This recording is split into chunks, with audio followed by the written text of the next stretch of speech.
അങ്ങനെ നമ്മൾ ഇന്നത്തെ നിർത്തിട്ടോ മച്ചാമാരെ. അപ്പോൾ നമ്മളിന്ന് ഒരാഴ്ചക്ക് ശേഷം നമ്മൾ പണിക്കിറങ്ങിക്കൊണ്ടാ. നമ്മൾ ഒരാഴ്ചയായിട്ട് ലീവ് ചെയ്യുന്നു. അപ്പോൾ നമുക്ക് ഇന്നൊരു മെയിൻ സ്ലാബ് അടിക്കാണ്ട് കേട്ടോ. 6 ആളുണ്ട്. നമുക്ക് ഈ ഒരു മെയിൻ സ്ലാബ് അടിക്കാറത്. ആദ്യം നമുക്ക് ഇതിൻ്റെ സൺസൈഡുകളുണ്ട്, റാക്കുണ്ട്, അതൊക്കെ പൊളിക്കണം കേട്ടോ.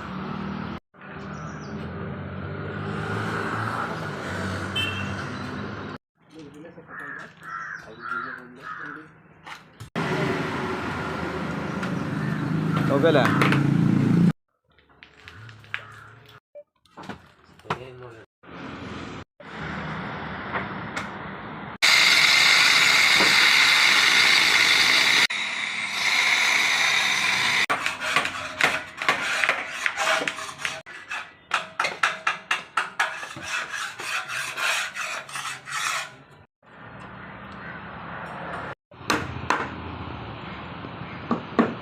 അങ്ങനെ നമ്മൾ ഇന്നത്തെ നിർത്തിട്ടോ.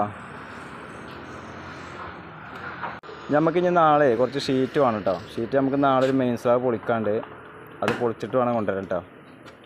ഇവിടെ ബീമിന് സൈഡൊക്കെ ഉണ്ട്. കോണിൻ്റെ പണി ഏകദേശം തീരുമാനമായി.